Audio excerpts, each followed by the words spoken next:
Yung mga tol, so andito tayo ngayon sa meeting ng LPC o yung Laguna Provincial Council.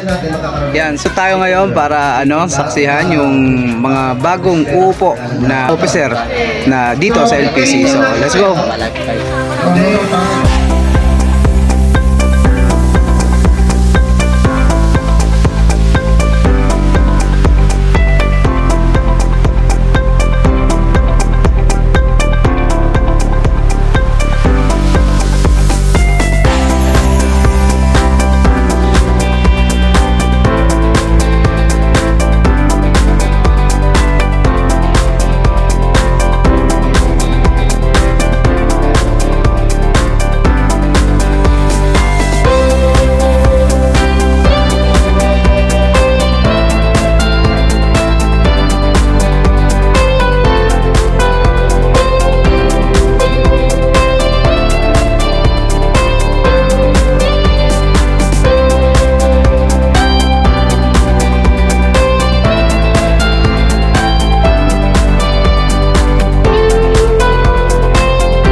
Shoutout po sa lahat ng SRB. Meron po kami pagpupulong ngayon.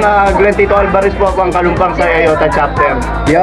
Aming venue ngayon, Tito Robert Martin Taharan ng Bangka-Bangka, Liliw, Laguna. Ito, kasama natin ang Zeta Omega Chapter ng Rizal. Kanyang asawa, napakaganda. Ito naman. Salamat, Tol McQueen. Salamat, TV! Thank you po, thank you. Thank you.